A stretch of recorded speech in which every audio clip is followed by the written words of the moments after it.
Prazer aqui de ouvir a Bárbara Pires, que já é habituê da casa aqui, né? E hoje vai falar sobre emoções e suas consequências fisiológicas. Alguém está vindo pela primeira vez à casa aí?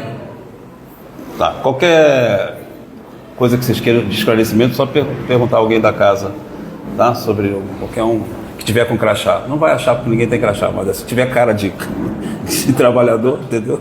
Pode falar. Bom, a nossa reunião aqui tem 2 momentos, vai ter a palestra, 3 momentos. Então eu vou fazer um preparo aqui. O preparo é bom que a gente consiga entrar na vibração, percebendo o texto, né, e refletindo sobre o texto. Vai ter uma oração e depois vem a palestrante, fala em torno de 1 hora, 55 minutos aqui. Depois tem o passe, né? E durante o passe vocês não precisam sair da cadeira, né? Que os passistas vão aí dar passe em vocês. E a postura de passe você já sabe como é que é. Quem está vindo pela primeira vez é só ficar receptivo, né? E não tem muita novidade, tá? Então nós vamos fazer o preparo agora e depois a Bárbara vai mostrar o seu trabalho para a gente aqui. Então eu peguei aqui do Caminho, Verdade e Vida, o item 142, um só Senhor. Tem uma fala aqui de Jesus em Lucas 16:13. Nenhum servo pode servir a 2 senhores. Se os cristãos de todos os tempos encontraram dolorosas situações de perplexidade nas estradas do mundo, é que depois dos apóstolos e dos mártires, a maioria tem cooperado na divulgação de falsos sentimentos com respeito ao Senhor a que devem servir. Como o reino de Cristo ainda não é da terra, não se pode satisfazer a Jesus e ao mundo a um só tempo. O vício e o dever não se aliam na marcha diária. Que dizer de um homem que pretenda dirigir 2 centros de atividades antagônicas em simultâneo esforço? Cristo é a linha central de nossas cogitações. Ele é o Senhor único, depois de Deus, para os filhos da terra, com direitos inalienáveis, porquanto é a nossa luz do primeiro dia evolutivo e adquiriu-nos para a redenção com os sacrifícios de seu amor. Somos servos dele, precisamos atender-lhe aos interesses sublimes com humildade. E para isso é necessário não fugir do mundo nem das responsabilidades que nos cercam, mas sim transformar a parte de serviço confiada ao nosso esforço nos círculos de luta, em célula de trabalho do Cristo. A tarefa primordial do discípulo é, portanto, compreender o caráter transitório da existência carnal, consagrar-se ao Mestre como centro da vida e oferecer aos semelhantes os seus divinos benefícios. Então vamos agradecer a Jesus mais uma vez a oportunidade de nos reunirmos aqui na nossa casa. Agradecemos a espiritualidade aqui que nos apoia aqui no mundo espiritual, em qualquer trabalho, sobretudo hoje nessa reunião que nós sabemos é o maior centro de cura dentro de uma casa espírita, que é o que está começando agora, e rogar a Jesus que possa dar muita força a Miguel Couto, que é o nosso coordenador local, para que todos nós possamos cada vez mais internalizar o objetivo da casa, os nossos objetivos, o objetivo de Deus, o objetivo da vida, para que possamos estar sempre coadunando os nossos processos decisórios, as nossas ações, os nossos sentimentos e pensamentos num só sentido, que é o sentido do bom, do bem e do belo, que é o sentido do amor. Graças a Deus. À vontade. Você vai mudar aí, né? Tá. Olá, boa noite. Bom, então vamos lá, né? Tipicamente, eu tenho já as aulas que eu costumo fazer. E essa, especificamente, ela surgiu a um pedido. É a primeira e acho que a única aula que eu elaborei porque me pediram, não foi um tema que eu escolhi. E já faz um tempo, deve ter uns 2 anos. E o pedido foi feito por um grupo de jovens que estava iniciando numa casa espírita aqui do Rio, e eles queriam falar sobre esse assunto. E aí é super desafiador quando a gente não é um tema que a gente escreveu. E eu fui estudar, primeiro que eu pensei, poxa, eu venho... Tá abaixo? Tá. Eu tenho uma formação de neurociência, né, que eu estudei. Tem todos os estudos que a gente faz, né, das obras de Kardec e as psicografias de Chico. Então pensei, a base eu tenho, é só criar. E também pensei, se surgir um pedido, deve ser algo importante para mim.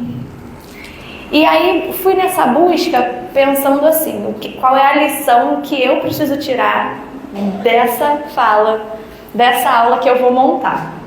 E acabou que eu apresentei, e quando esse ano me fizeram algumas perguntas sobre se eu poderia dar aula em alguns lugares, eu acabei tirando dessa pasta aí de aulas para eu rever o que eu tinha feito lá há uns anos atrás, o que eu poderia acrescentar e se eu realmente tinha conseguido aplicar na minha vida um pouco disso e trocar com as pessoas. Então, é isso, a gente está construindo conjuntamente, tá? Bom, quando a gente fala de emoções e suas consequências fisiológicas, a gente precisa partir de um início. Então, o início que eu queria partir é a gente falar sobre o conceito de emoções e sentimentos do ponto de vista da neurociência. E a gente sabe que a neurociência que se pratica hoje em dia, o mais comum, as linhas de pesquisa, a maioria das linhas de pesquisa de neurociência, elas consideram que o cérebro, que a mente, que a consciência é um produto do cérebro físico. Né? Então, a maioria leva em consideração, eu falei isso, quem estava na aula do ano passado que eu dei, vamos tentar relembrar junto, que é essa ideia de que existe uma forma da gente olhar para o nosso sistema, que é a gente achando que só tem o corpo físico, e uma grande parte da ciência é feita assim. E uma outra que já está crescendo, evoluindo, que vocês conseguem ver aqui em diversas pessoas que já vieram aqui, que é um conceito já pós-materialista, espiritualista, que é essa ideia de que a consciência, a mente, ela vai além do corpo físico. Então a gente vai ver essas duas questões aqui na aula. Mas o primeiro passo é a gente entender o conceito que a neurociência nos traz de emoção. E qual é o conceito principal? Qual é a ideia? Que emoção é um conjunto de respostas fisiológicas automáticas que geralmente ocorre inconscientemente quando o cérebro ou o encéfalo, que eu vou... para quem é da neurociência, cérebro e encéfalo é diferente. Mas aqui eu vou falar tudo como se fosse uma coisa só, tá? Detecta certas situações desafiadoras.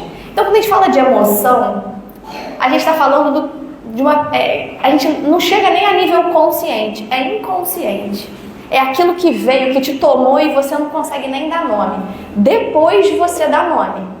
Depois que veio aquilo, você fala, o que eu estou sentindo? E aí dá nome. Mas emoção, para a neurociência, ela é uma resposta fisiológica do nosso sistema, automática e inconsciente. E que a gente pode dizer que essas emoções primárias, que a gente conhece, principais é medo, prazer, tristeza, alegria. Mas quando a gente deu o nome, já não é emoção, porque já se tornou consciente, entendeu? Então, o que é a emoção mesmo? O que é essa resposta fisiológica automática e inconsciente? A gente vai detectar no nosso dia a dia, sim, mudanças nos níveis de alerta, de atenção, de memória, de tomada de decisão. Então, sudorese, aumento do batimento cardíaco, a dilatação da pupila. Isso são respostas fisiológicas. Você não consegue controlar. determinada situação, quando às vezes o coração já está batendo forte, você já está suando, frio, sua frequência respiratória você está ofegante ali, e às vezes não é às vezes é uma situação sim, vem um cachorro brabo na rua, aí tudo bem, alguém fez alguma coisa comigo, alguém falou alguma coisa assim, você já logo sente, mas às vezes isso também vem sem a gente ter nenhuma explicação. Não tem um cachorro brabo e você tá lá como se tivesse um cachorro brabo dentro de você, né? Então isso aí é o que a gente vai trabalhar ao longo da aula hoje. Então, no cérebro a gente tem isso, mudança nos níveis de alerta, atenção, memória e tomada de decisão, então, que pode levar a uma insônia, várias questões. E no corpo, é uma liberação de hormônios, de respostas musculares e automáticas. Então aqui, autonômicas. Então, por exemplo, além desses que eu já mencionei, arrepio também. Então, tudo isso, tá? Então, para a neurociência, emoção é isso. É automático e inconsciente. Nós não deveríamos nos julgar, nessa visão da neurociência, pelas emoções que temos, porque ela é inconsciente, automática, é assim, tá? O que a gente faz com ela é outra coisa, tá? E o sentimento, que é exatamente... Então, diferente da emoção, o sentimento para a neurociência é uma percepção consciente das nossas emoções. Então, aquilo veio, e aí você vai dar nome para aquilo, você tornou consciente. E que bom, né? Então, aquela pessoa que diz assim, eu nunca senti raiva. Medo? Eu não tenho medo de nada. Na verdade, todos nós temos, porque são emoções, são sentimentos naturais, que ao longo do nosso desenvolvimento como ser humano, nós precisamos ter, inclusive, para estarmos aqui hoje, para sobrevivermos ao meio. O medo, ele é ótimo, porque faz a gente lutar ou fugir. Se tivesse uma onça e a gente não teria que fugir, isso faz parte da nossa evolução para chegar até aqui, né? Então, quando você diz, eu não tenho raiva, eu não tenho medo, o que você não está querendo ver? Porque tem. Né? Essa é a questão.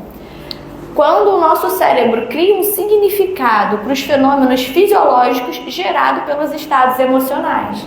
Então, aquela história. Aniversário, vou dar um exemplo. Aniversário. Tem gente que adora aniversário. Poxa, eu vou cantar parabéns, um dia de alegria, reunir a família. Mas tem algumas pessoas que não gostam. Esse significado que você dá para aquela situação é seu, é pessoal, é de cada um. Não significa que todo mundo vai gostar de aniversário, né?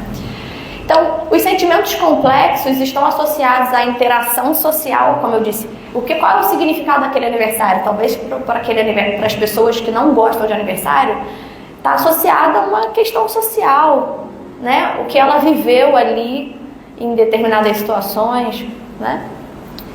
E vão de empatia e orgulho, vergonha e culpa. Então são exemplos de sentimentos, de empatia, de orgulho, de vergonha, de culpa, né? Aí a gente entra em outras questões que a gente vai falar mais na frente, que é a relação entre, por exemplo, a depressão e esse complexo de culpa que se origina nesse sentimento, né?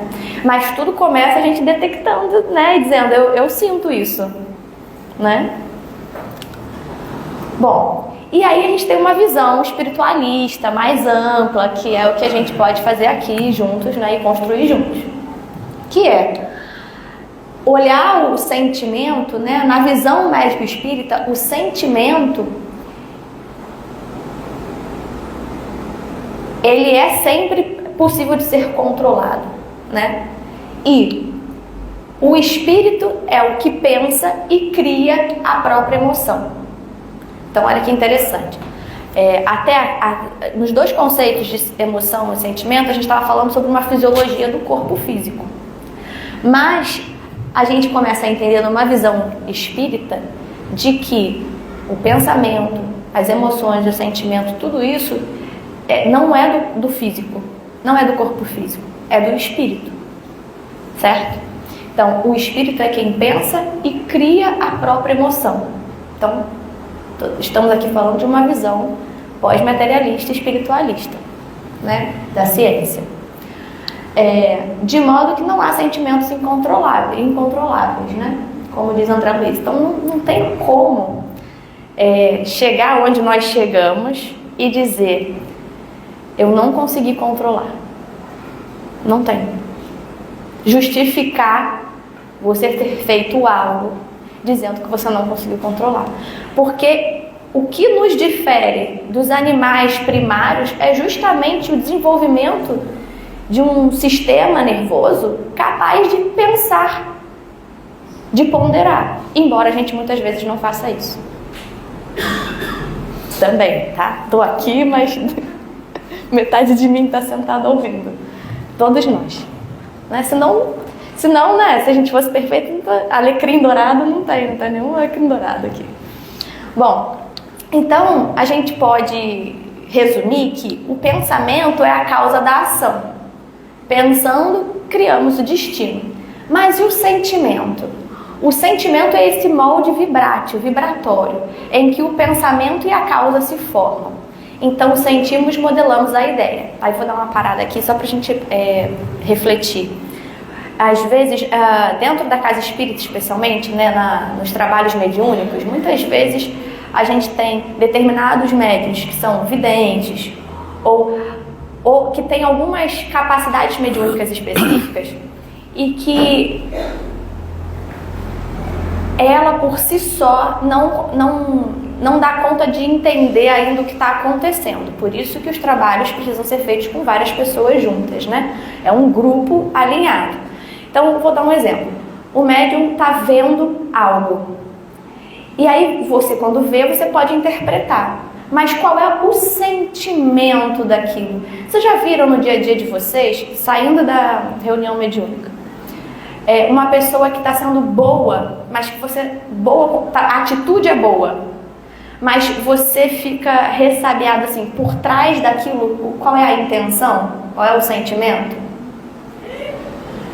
É claro que precisamos tomar cuidado para que pode ser um problema nosso, de que não confiar nas pessoas, né? Então isso, claro, não pode ser generalizado.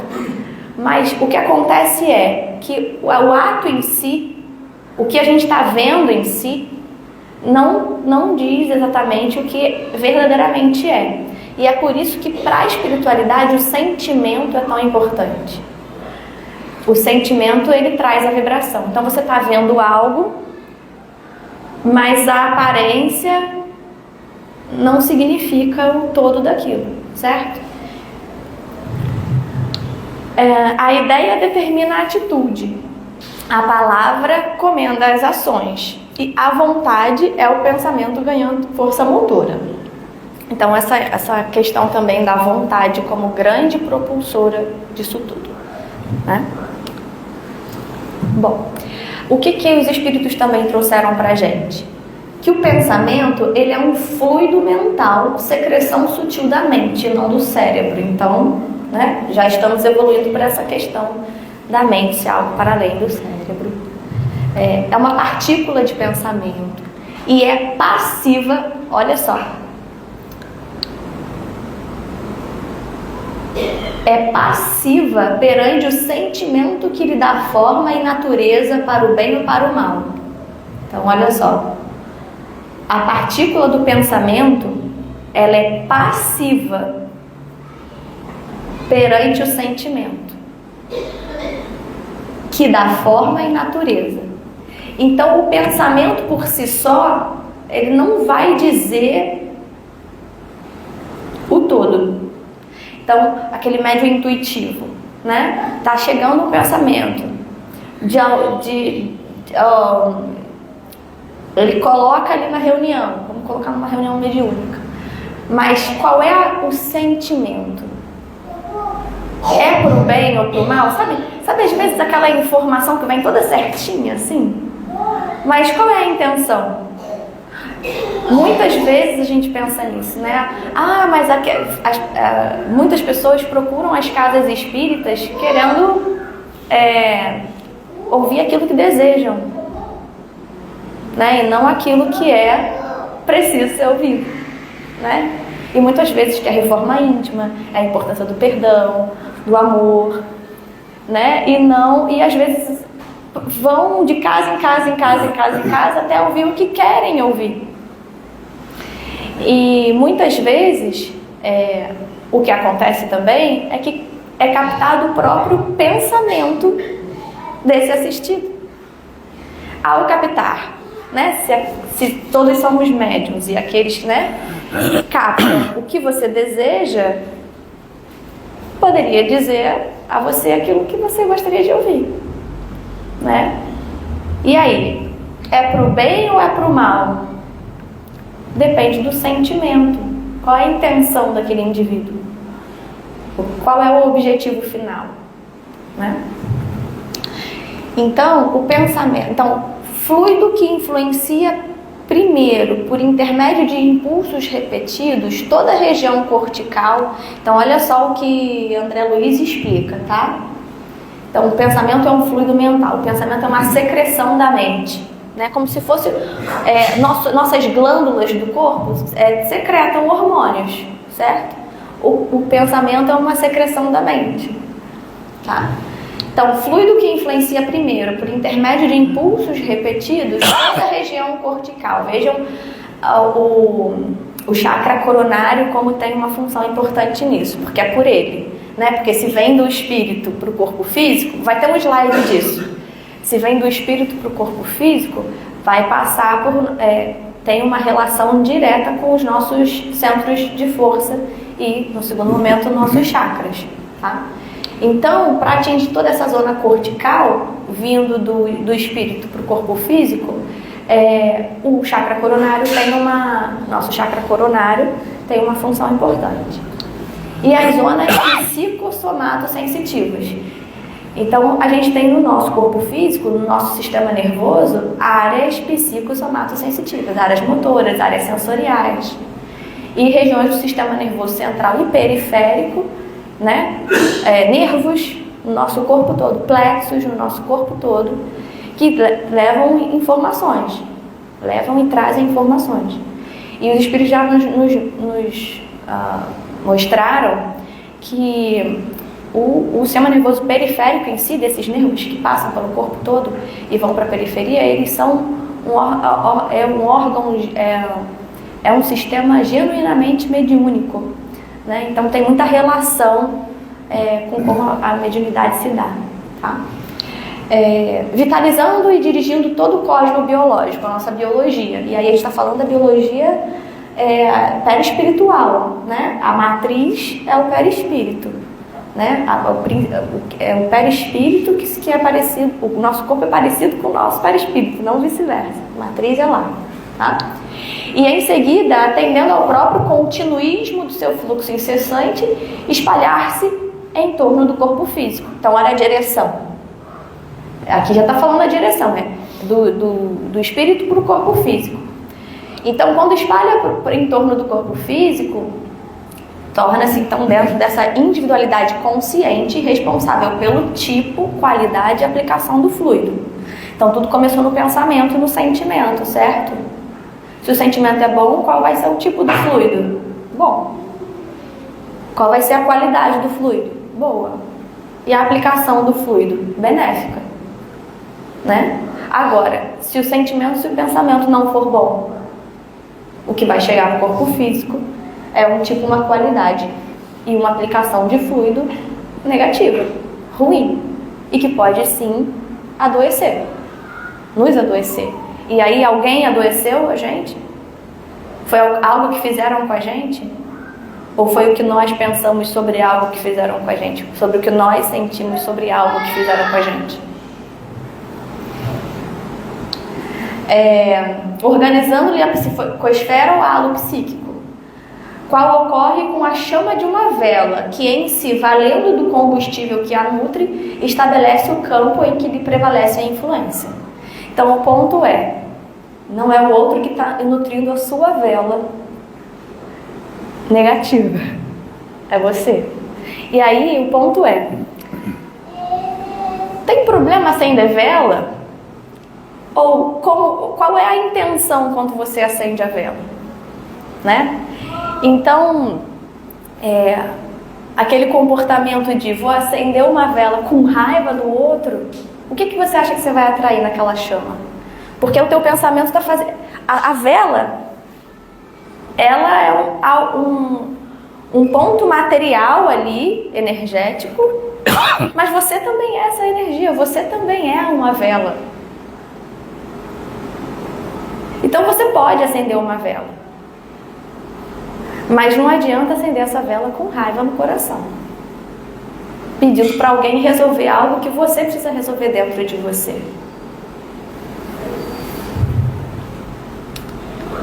Bom, aí a gente tem a ideia aqui, só para ficar um pouco melhor gravada, que o espírito pensa, a mente reflete e o cérebro executa.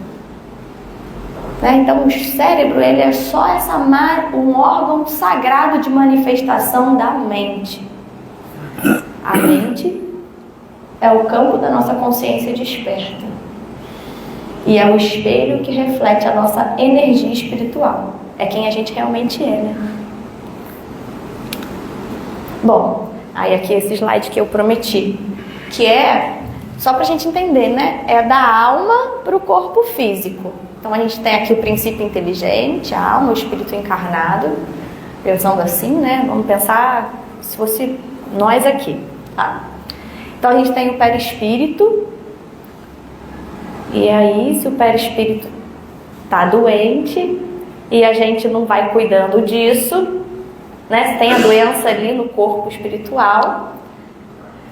Esse duplo etérico aqui, que é o intermediário, então esse perispírito ele é revestido por eflúvios vitais que asseguram esse equilíbrio entre o espírito encarnado, a alma, e o corpo físico, que é o duplo etérico. Mas e aí, se a gente vai lá e insiste naquele pensamento obsessivo, desejando mal para alguém ou não perdoando, o que vocês acham que acontece? Você acha que esse filtro aguenta? Quanto tempo? Por isso que o ponto é, a emoção, tá tudo certo, todo mundo sente. Agora, qual a direção que a gente dá para o sentimento?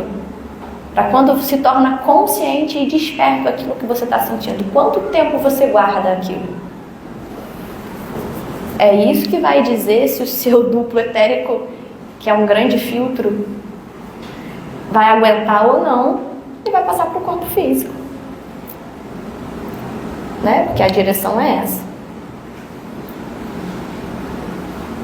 E aí a gente sabe que tanto os centros de força que estão no perispírito quanto os chakras que estão no duplo etérico, eles estão intimamente relacionados, né? Então é isso. Que chega no físico, teve origem no corpo espiritual, é do espírito, né? E se não tem explicação nessa vida, coitadinho, é tão bom, mas tem explicação em outras vidas. E essa é uma lei universal. Bom, mas aí a gente precisa só revisitar o conceito de saúde para que as coisas daqui para frente possam fazer cada vez mais sentido. Então, se a gente entende, se a gente tem um conceito de saúde só materialista dos homens da Terra, de que fiz meu check-up, deu tudo certo, meu exame de sangue está todo certo, estou com um equilíbrio, um perfeito equilíbrio dos órgãos materiais, eu tenho saúde. Mas a gente sabe que isso não é suficiente. Quando a gente fala de saúde do ponto de vista, na visão espírita, a gente está falando que saúde é a perfeita harmonia da alma, que faz todo sentido a partir do momento que a gente viu o slide anterior e o que eu estou tentando aqui trazer para vocês. Saúde é a perfeita harmonia da alma, do nosso espírito, que é milenar. Não é de nós aqui nesta vida. As doenças que nós trazemos nessa vida, inclusive as hereditárias, fazem parte de um todo muito maior que esse espírito já viveu durante vidas e vidas. E nesse sentido, para a obtenção dessa saúde, dessa perfeita harmonia da alma, muitas vezes há necessidade da contribuição preciosa das moléstias e deficiências transitórias da Terra, as doenças. E aí, nesse sentido, é realmente um divisor de águas, porque quando você compreende que para você ter essa harmonia da alma, você às vezes vai precisar adoecer, você tem uma compreensão de que a doença ela é importante para que você obtenha a verdadeira saúde. E se a gente não conseguir, e isso só vai fazer sentido se a gente mergulhar profundo. Porque é geralmente na doença, no plano de prova e expiações que nós estamos, é geralmente na doença que a gente para e pensa. E a gente refaz os caminhos. E se pergunta o que a vida tá me mostrando com isso. Porque senão a gente engata primeiro e vum, e acabou. Sai atropelando. Então é isso mesmo, tá?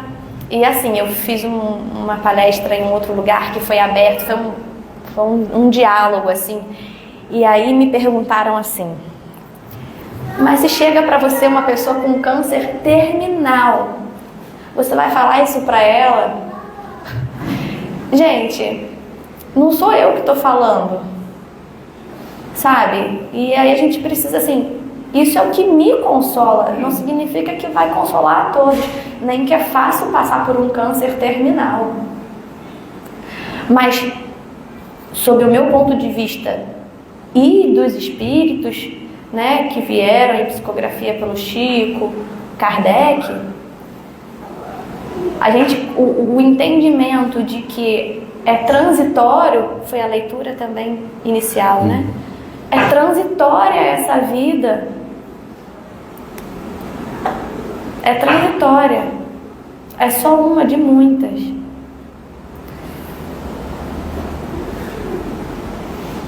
E às vezes é preciso adoecer. É difícil, mas é isso que os espíritos trazem. Eu não tenho como dizer diferente, entendeu? Aí é que eu digo, você quer estar num lugar onde você escuta aquilo que você quer ou aquilo que, né, foi uma construção de anos. Kardec não trouxe aquilo que, o Chico, né, aquilo que um espírito disse ali na reunião mediúnica tal. Foi uma pesquisa. Do jeito que deu para fazer, claro, né? Se um pesquisador chegar aqui, como eu já fiz minhas pesquisas, vão questionar inúmeras metodologias, mas para o que Kardec conseguiu fazer, foi uma pesquisa. Foram respostas de vários espíritos, em espaços diferentes, que não se comunicavam. Uma reunião mediúnica hoje é feito assim, muitas vezes, né? Aquela informação chega em diversos locais diferentes, para pessoas diferentes, e aquilo vai se consolidando. Então, assim, é preciso se pensar. Nossas emoções doentias mais profundas geram estados enfermiços, né? Então, nós temos as questões de saúde que a gente pode carregar de outras vidas que a gente está expurgando aos poucos, mas nós temos aquilo que também nós adquirimos aqui, com os nossos pensamentos, com as nossas emoções.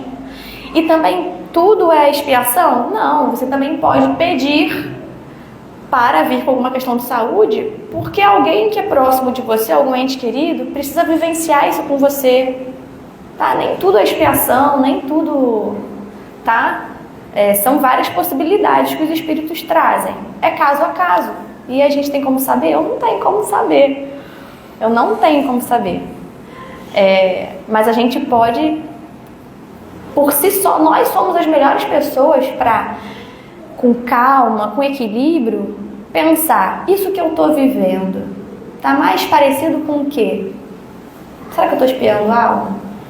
Será que eu estou aqui, isso que eu estou vivendo?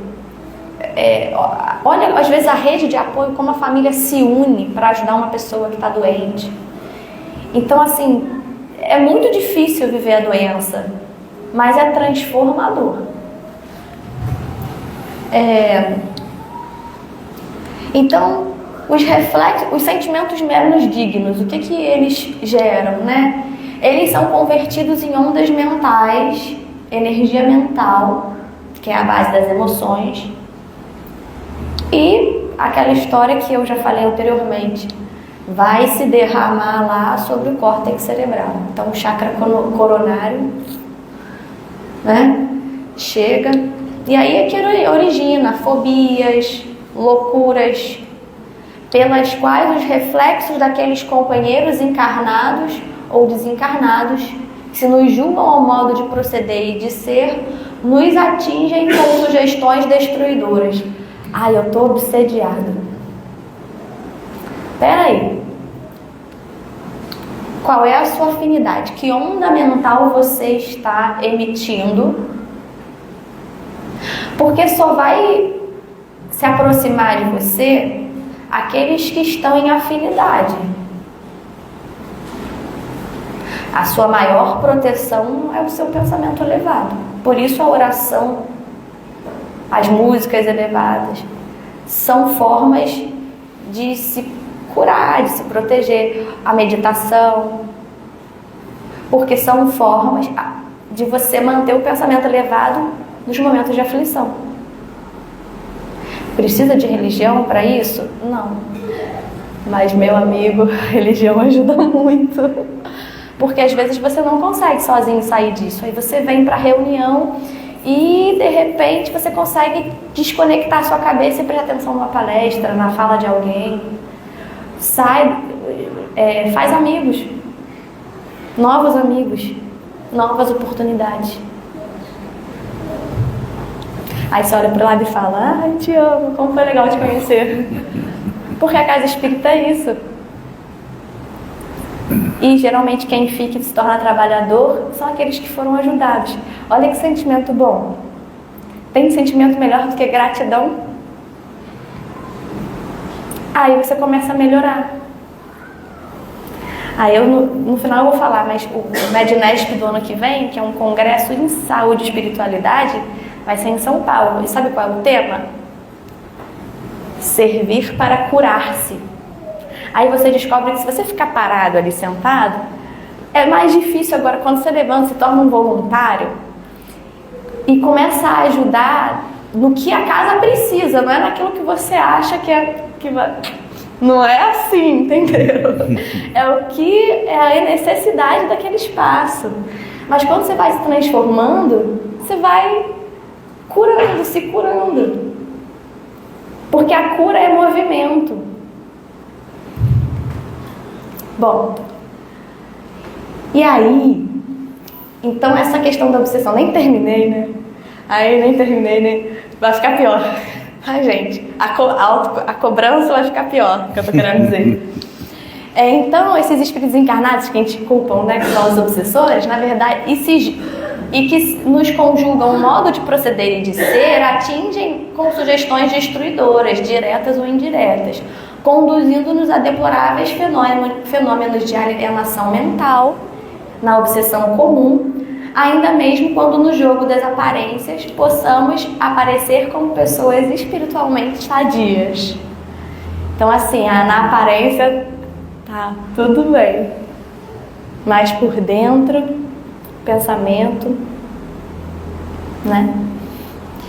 Como mudar isso? Não é fácil, gente. Tem que sair de si. Tem que saber pedir ajuda. E a depressão, ela é uma mistura do complexo de culpa, errei, não consigo mudar, com a soberba de não querer se pedir ajuda. E às vezes a gente tem que se despir mesmo. Se despir. E pedir ajuda mesmo. e recomeçar. Recomeçar assim, dali para frente, mas sem olhar para trás, não vai dar para corrigir. Mas também você não precisa ficar aprisionado no seu erro. E quem faz isso com você também não está certo, mas não cabe a você. Então você só segue em frente.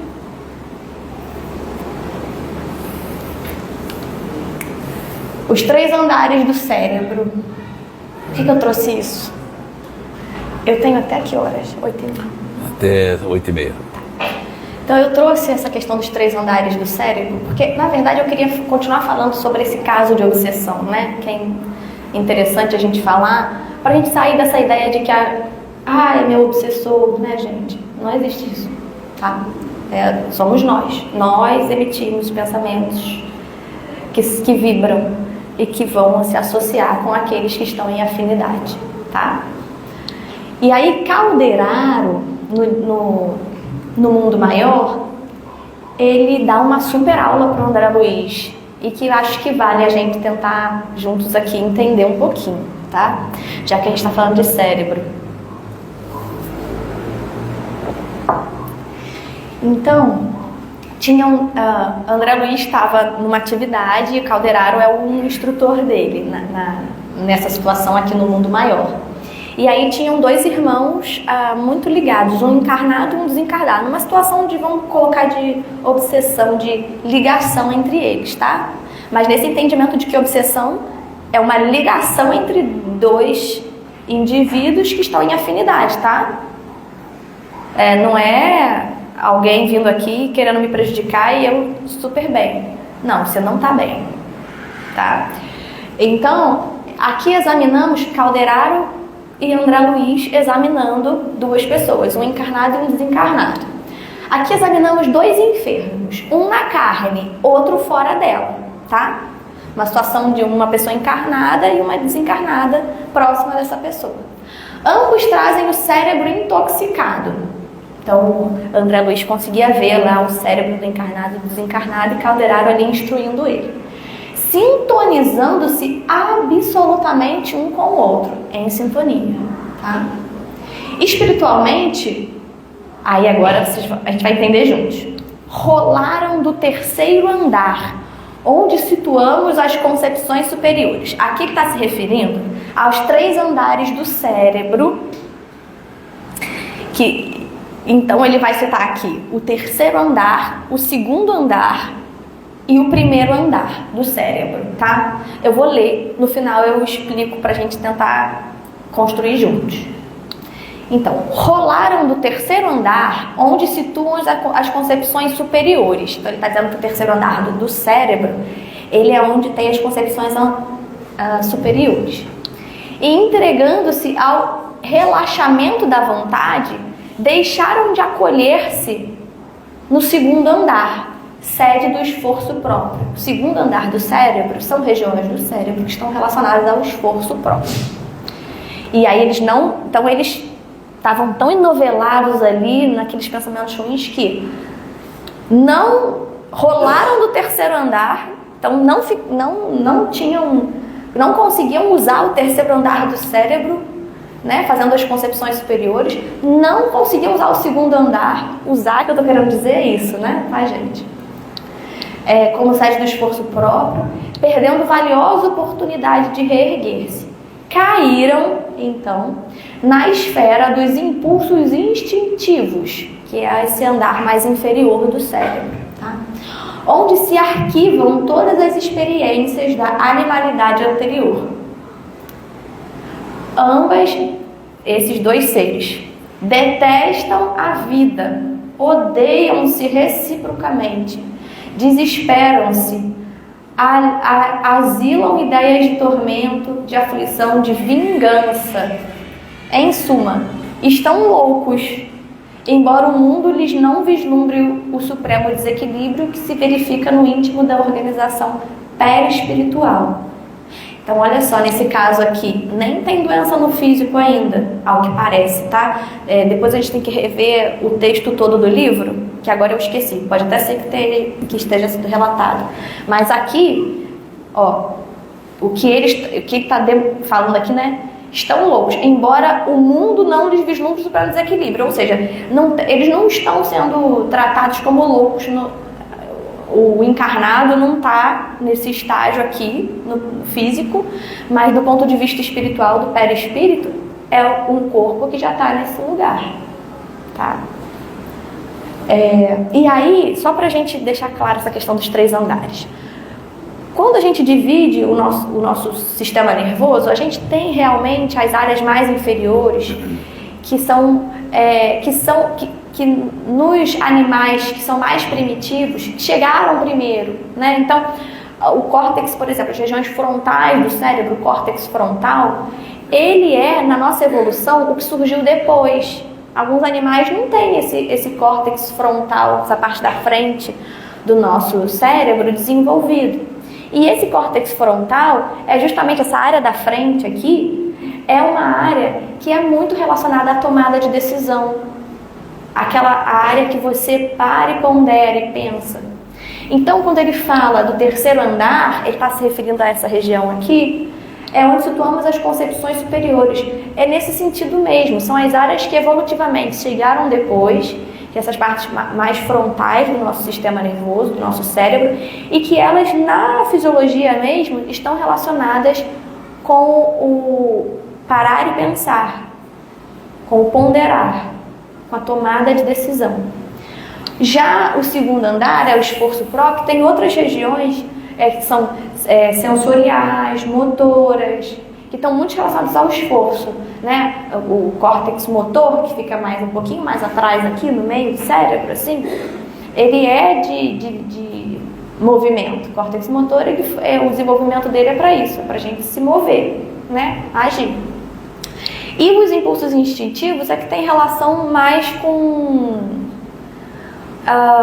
com essa região mais do nosso tronco cerebral, que são regiões mais inferiores do nosso sistema nervoso, e que tem relação com esses comportamentos que a gente não precisa parar para pensar.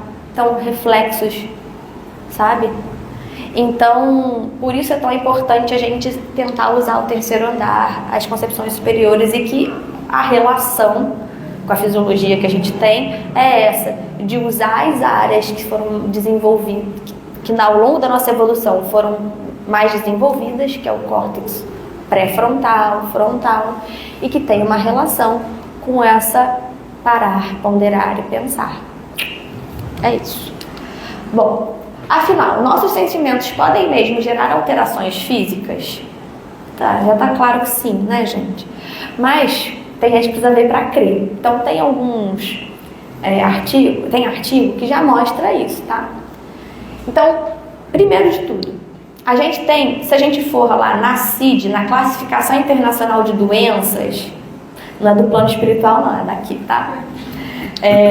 E problemas relacionados à saúde, a gente tem lá uma CID que se chama transtorno somatoforme.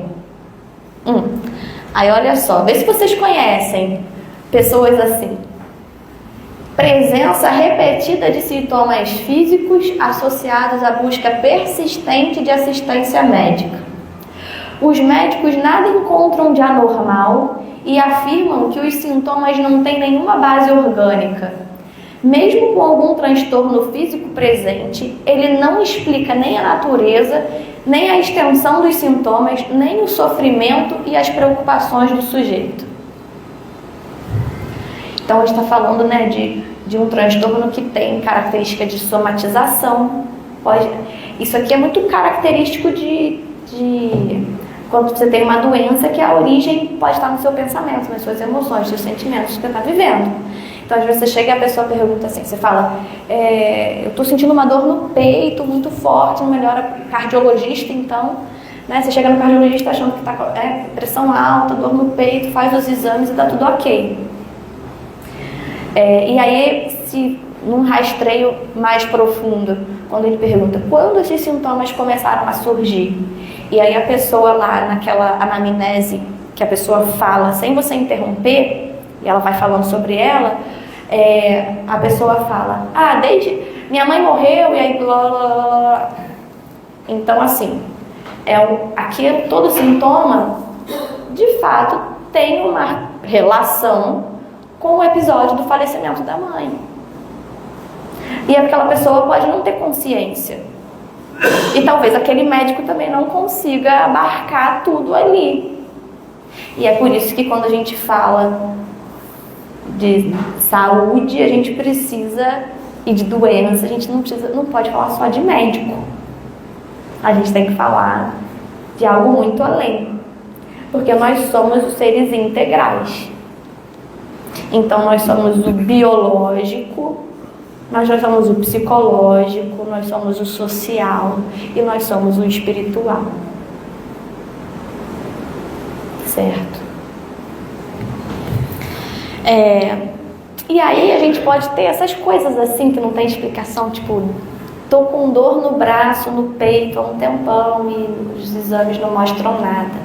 Ou mostram, mas não resolve, né? Ou mostra, mas não fica aquilo ali persistente.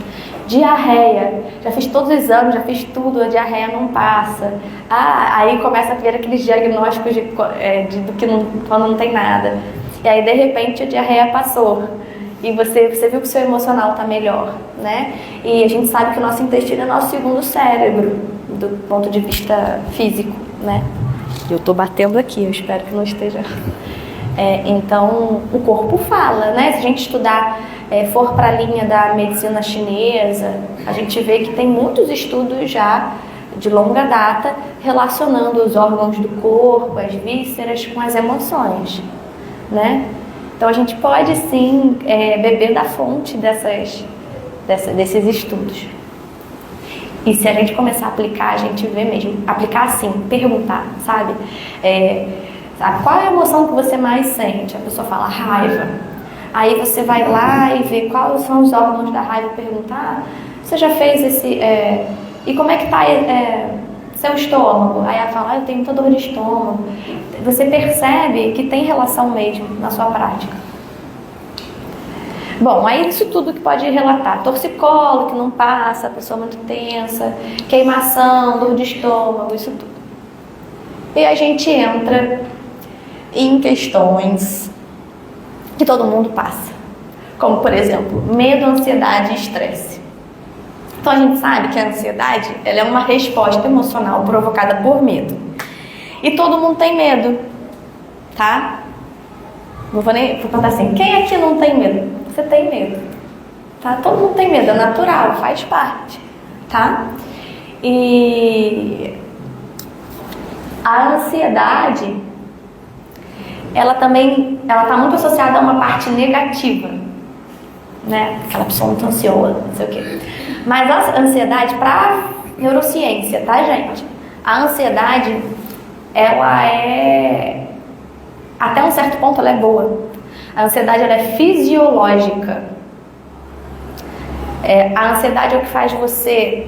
Quando ela é fisiológica, é aquele sentido assim, eu tenho uma prova, vou estudar para um concurso. E aí você vai e começa a se organizar e montar o plano para o concurso. Ou você tem uma prova no dia seguinte importante e você perdeu a noite de sono porque ficou revisando os seus estudos. Essa ansiedade, ela não é ruim. Você vai perder a noite de sono, você vai fazer a prova e no outro dia tá tudo certo, você vai voltar a dormir bem. Ela é fisiológica. É o teu corpo respondendo a um estímulo externo que tá te acelerando, que tá te motivando. Respondeu, você fez a prova, acabou. Tudo certo. O problema é quando essa ansiedade ela começa a afetar a sua vida diária. A prova passou e você continua sem dormir 1 ano. Você acorda no meio da noite pensando na prova. Você sofreu um acidente de carro. O acidente, tudo bem, você teve aquele período ali, mas você não consegue, você continua acordando com medo, você não consegue pegar o carro de novo.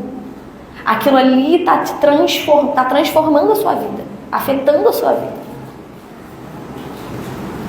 Certo?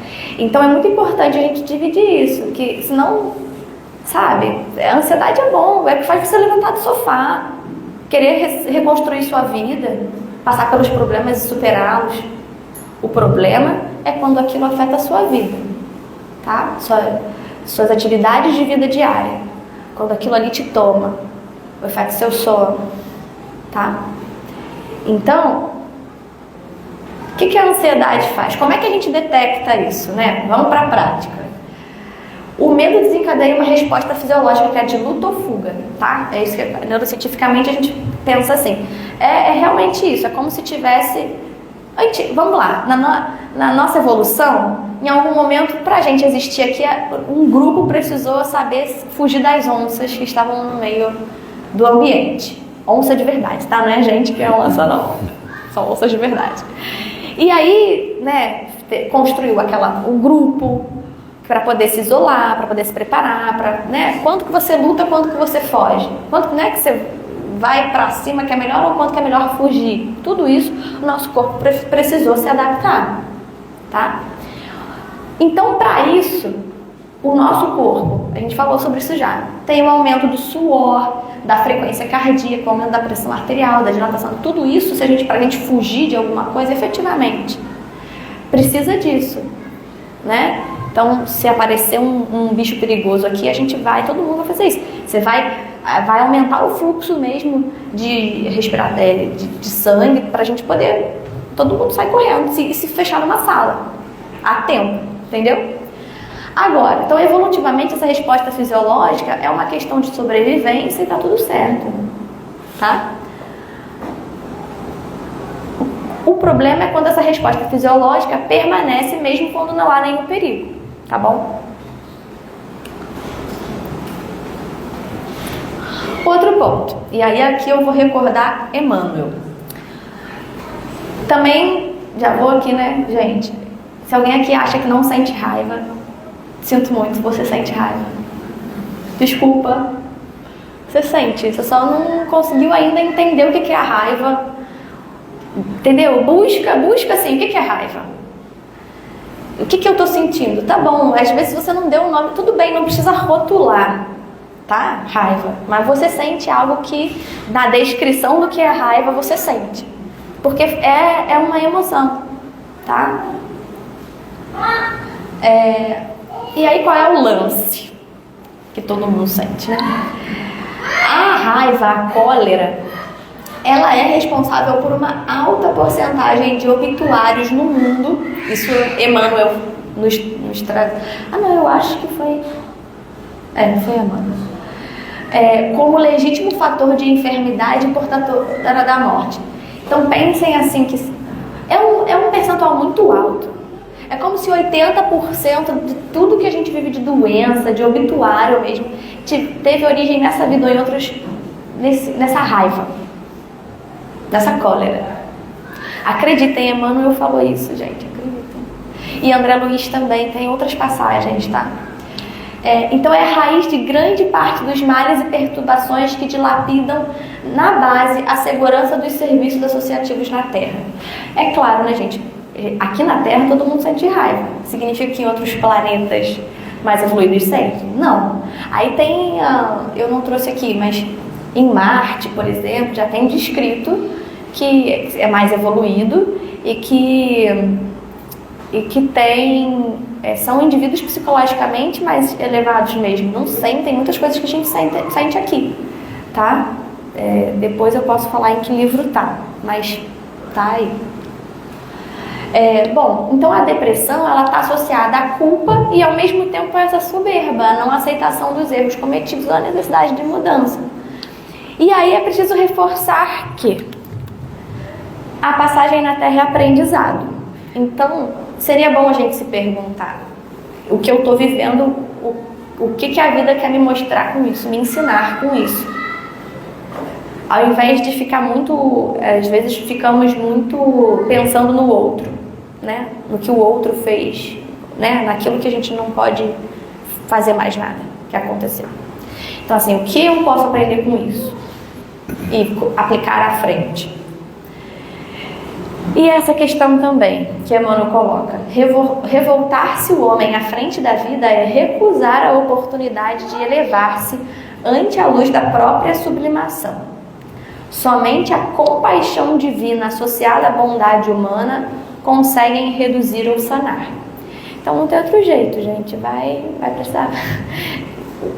Assim, o perdão é o amor, que é a compaixão divina. A compaixão, a gente tem técnicas, né, pra gente desenvolver a compaixão, mas pro cristão, a compaixão é o amor, né? Não tem outro jeito, a gente precisa aprender a amar mesmo, amar os nossos inimigos, não precisa continuar se relacionando, né? Ninguém tá dando aqui para ser bobo, mas amar no sentido de não desejar mal, de compreender que é o que tem para dar. Cada um dá o que tem. Quem tem mais, dá mais. E dar significa, às vezes, só perdoar e seguir em frente, sem carregar nada.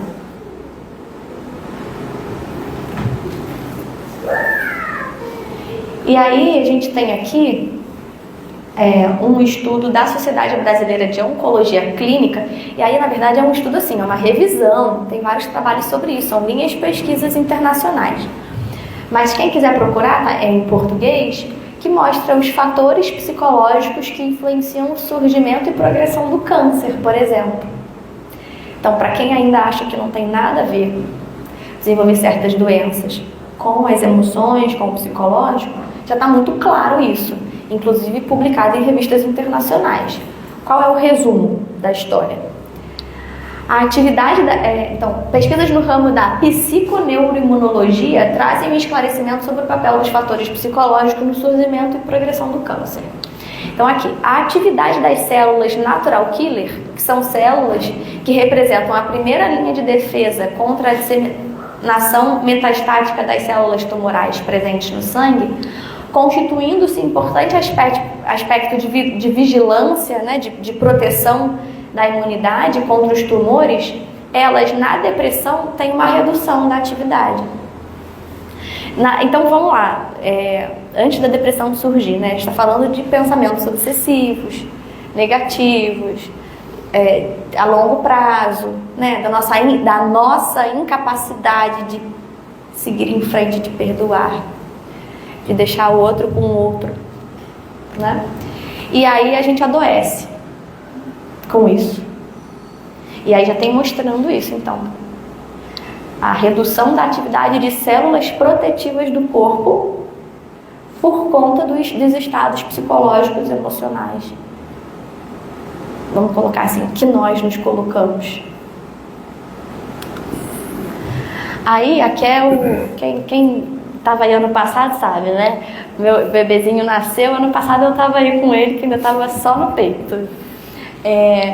E aí tem essa ideia, esse conceito de desamparo, que eu acho muito interessante, que vem de Freud, de Jung e tal. Eu nem sou da psicologia, mas é um conceito que eu, sem adentrar a fundo, acho que dá pra gente trazer, que é esse desamparo psíquico. Então Freud, ele compreende o desamparo não como um momento do funcionamento do nosso psiquismo, mas como olha só, o desamparo seria uma condição que acompanha o sujeito por toda a sua existência, como sendo um sentimento estruturante.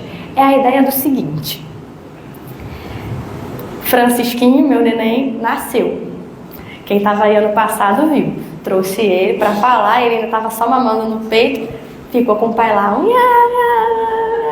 saí, amamentei, voltei com ele no colo, terminei. Tá bom. A questão a ideia de que a partir do momento que a gente sai da barriga da nossa mãe, nós estamos o tempo todo, de alguma forma, buscando formas de lidar com esse desamparo. Porque na barriga da nossa mãe, a gente tinha tudo que a gente precisava. E aí depois a gente quer muito colo. Quantas vezes ao longo da nossa vida a gente só não queria alguém que pegasse a gente no colo pequenininho, assim. É essa coisa é a busca por se sentir amparado. Então, conforme a nossa vida vai passando e os conflitos vão acontecendo, se a gente parar para pensar, muitas vezes aquilo que nos afeta é a nossa busca por esse amparo, né? E que a gente vai precisar lidar ao longo da vida de várias formas. Então, aí faz parte a gente acaba olhando para a nossa criança anterior, né? A nossa criança, e entendendo como a ajuda do psicoterapeuta é fundamental, né? Que é a escuta especializada, que é você entender a sua infância, como a sua vida se deu e o porquê que você se constitui dessa forma, porquê que você busca esses padrões de amparo, mas ao mesmo tempo que, a partir do momento que isso se torna consciente, você não precisa mais. Até aqui você reproduziu sem perceber, mas agora é consciente, então você pode buscar outros caminhos, outras formas. E aquilo que muitas vezes a gente culpa os nossos ancestrais, os nossos pais, a gente acaba, depois de um processo difícil e muito importante, entendendo que cada um dá o que tem. E se você está aqui hoje foi porque alguém deu tudo que tinha por você. Tudo que tinha. Mas nunca, é aquela coisa, você vai precisar lidar com desamparo.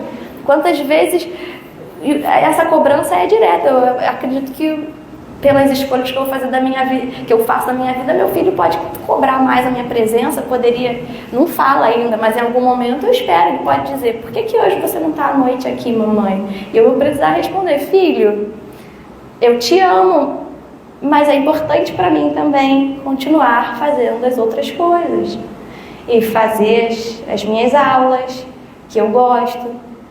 Talvez ele não vai entender totalmente e ele está lá lidando com desamparo, entende? Então não é por mal, é a forma que eu acredito que seja a melhor, que eu vou estar ensinando para ele o que eu acredito que seja melhor. E aí cada um vai, essa busca é muito pessoal, e aí a gente aprende a não julgar o outro, né? E aí, falando aqui de filhos, é isso, não julgar quem decidiu ficar com o neném, quem decidiu voltar a trabalhar, e por aí vai, nos julgamentos enormes que a vida toda a gente tem pela frente. No final das contas, são formas de viver diferentes, cada um está no lugar onde deve estar, fazendo exatamente como acredita que seja o melhor.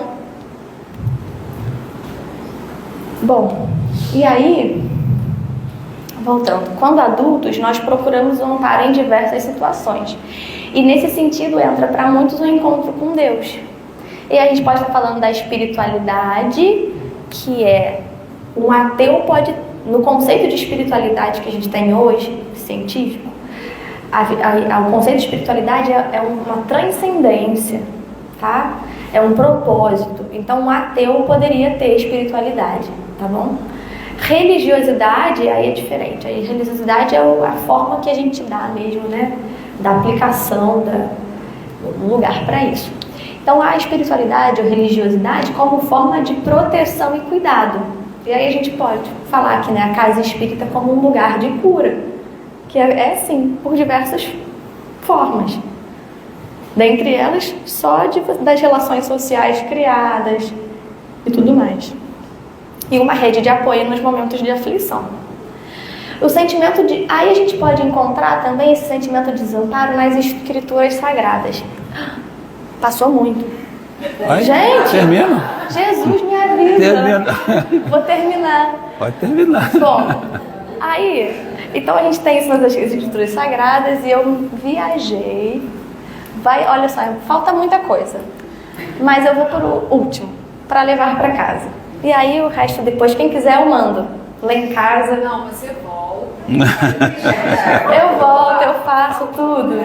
Tá? Me desculpa. Então, para levar para casa, eu gostaria só que a gente levasse para casa essa instrução aqui do Aldous, né? Que ele diz: o sentimento elevado gera o pensamento elevado, e o pensamento elevado garante a elevação da existência. Sintamos bem para bem refletir, assegurando bem na estrada que fomos convidados a percorrer.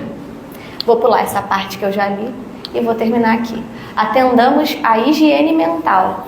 Entretanto, não nos esqueçamos de que a casa, por mais brilhante, mais limpa, não viverá feliz sem alimento. E a bondade é o pão das almas. Em razão disso, recomendou-nos o Divino Mestre em sua lição imperecível: amai-vos uns aos outros como vos amei. É isso.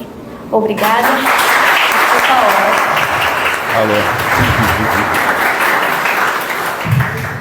Bom, gente, agradecendo muitíssimo aqui, né, a presença da Bárbara de novo aqui na nossa casa, né, que isso vire uma mais rotina do que é, né, que a gente consiga trazer você. Nós vamos passar agora para a segunda parte e eu pedi aos passistas para se posicionarem. O que eu apago aqui? Deise, apago o que aqui? Desculpa. Isso aqui? Isso aí.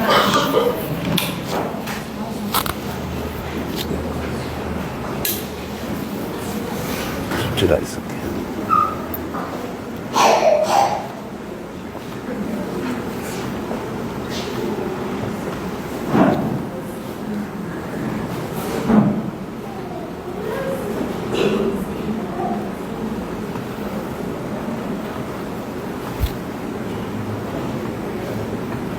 Pensando em Jesus,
Graças a Deus.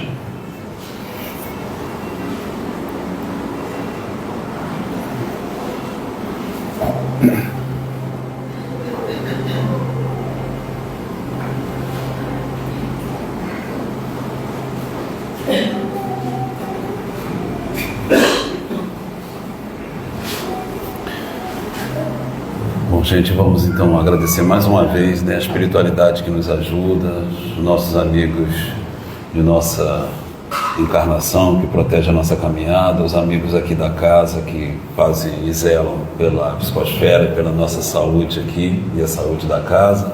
Agradecendo a Jesus, né, por tudo que tem feito por todos nós aqui, por toda essa chance que a gente tem nessa casa aqui de aprender e de constatar toda a veracidade, tudo que a gente vem lendo e aprendendo. Vamos também pensar naqueles nomes que nós colocamos lá naquela caixinha para as preces, né, imaginando, né, eles recebendo luz e sendo beneficiados por tudo isso daqui. Então agradecemos muitíssimo ao Dr. Miguel Couto, mais uma vez, a Bezerra, né, ao professor Eurípides, aos nossos amigos aqui por manterem a integridade da casa, nos ajudando, nos dando bastante paciência. Graças a Deus.